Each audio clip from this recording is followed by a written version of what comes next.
Bringing our A-team, Kristen Soltis Anderson, contributor to the Washington Examiner. Matt Bennett, Senior Vice President, co-founder of The Third Way. Brian Brenberg, Executive Vice President, Chair of Business and Finance at King's College here in New York. Nice to see you guys. Good morning. Good A-team here. A little more enthusiasm. Brian, is a new name now in order? Well, you know, everybody wants to act like calling in the socialists as a cut down. I think it's actually just trying to be accurate. I mean, if you're going to go by the policies we've seen from Democrats lately, what else are you going to call them? It's not democratic. It's Democrat socialist best, but probably more socialist. And by the way, we get another idea today about this financial transactions tax. One more tax, one more thing to add on top of the socialist agenda. You will not be surprised to hear that I disagree with that. There is exactly one member of Congress who calls himself a Democratic Socialist. It's Bernie Sanders, and he does it proudly, so good for him. But the fact of the matter is, Democrats are in the process of deciding who we are as a party. When you're out of power, when you don't have the White House, there really isn't any leader of the party until you have a presidential nominee. We're working on that now. There are some ideas out there that are a little farther left. There are some that are a lot more centrist. But if you look at what Democratic voters did in 2018, they went much more centrist with the people that they picked in primaries. I think that's what you're going to see next year. One thing that the Democratic Party has to grapple with is that they do quite well with younger voters, and younger voters are the most open to saying, I think positively about socialism. And so within the party, there's something of a generational divide. You have older Democrats who are more likely to sort of remember the Cold War, think about socialism poorly, but younger folks who they don't think about the Soviet Union, they think about Sweden. They think that's what socialism is, and they think it sounds okay. And so as the Democratic primary unfolds, watching where that center of gravity is it with sort of the younger, more left-leaning members of the party, or with some of the older guard who is, I think, smart enough to know that the label socialist is not a good thing in a general election. They're going to try and elbow out Bernie Sanders again?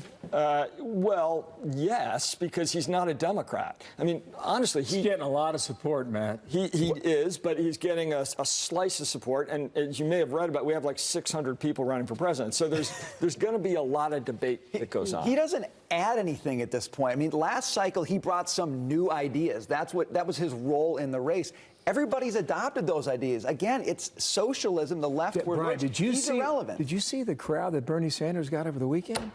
I mean, they were rapturous for him. You know, I think you can argue that he has the same level of support, if not more, than he had in 2016. Yeah, but I think Democrats view that support as a commodity, and they can easily move it to one of the other candidates that they think is more palatable for a general election. I actually don't disagree with that. He had huge crowds in 2016, too, and he lost by 4 million votes.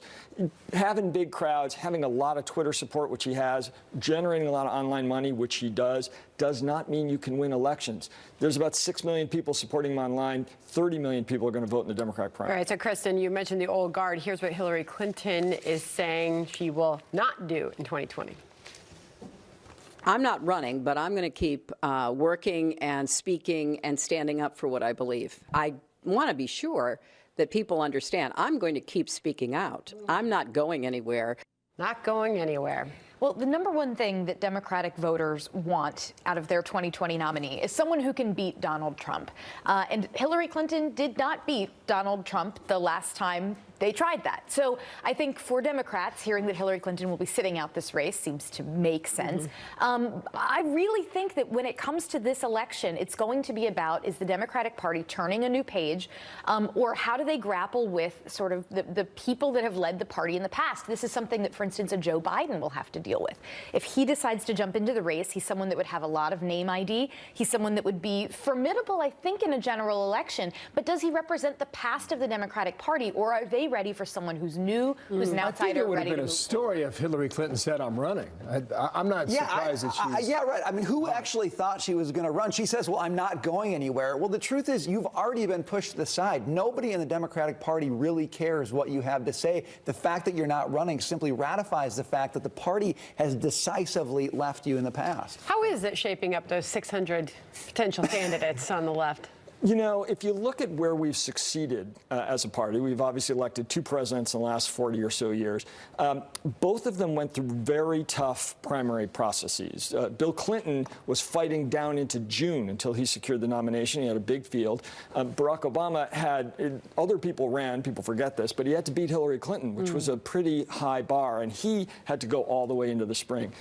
I don't think having a tough fight is bad. I think that might be actually good for a Democrat to tune them up. It could be a bruising battle here. Brian, back to Kristen's point about millennials and young people. What do they tell you at King's College? Well, yeah, I'm around them all the time. They are interested in the ideas that somebody like an Ocasio-Cortez puts forward, mainly because she has energy and imagination. I think that's one thing the Democratic Party has lacked for a long time is imagination. Now, I think their imagination is going to take them in a bad direction with the Green New Deal, but it sounds fresh, it sounds interesting, and there is an energetic face proposing it. That, I think, is very attractive. And by the way, that, I think, is what's going to ultimately lead to Bernie Sanders' demise. He doesn't bring that. He doesn't bring that the way that some of the newer candidates in the party. So he gave him the ideas. Now he's got to go away, and it's going to be the Ocasio-Cortez. Also, this question of, Matt, what are Democrats going to stand for? Is it going to be an anti-Trump message? Because there is a growing trend of not even mentioning the president's name. Right, and you saw in 2018 the successful presidential candidates, congressional candidates didn't talk about Trump much at all. In a head-to-head race with Trump, you're going to get a lot of talk about Trump, but I think we learned our lesson last time. We cannot make this race solely a referendum on Trump's fitness for office because that didn't work. We need to offer, to Brian's point, a positive vision for the future, and I think we will. I also think within the context of the Democratic primary, if you have 500 candidates and all of them don't like Donald Trump, being the 501st person that says, you know what, I don't like Donald Trump, doesn't distinguish you in the field. And so it wouldn't surprise me if in the Democratic primary, they actually don't talk about Trump as much because that's not the thing that's going to differentiate them. They're all pretty much on the same page. See you, Kristen. Good to see you. Matt, thanks, Brian. Thank you. Good to be here. Thank you.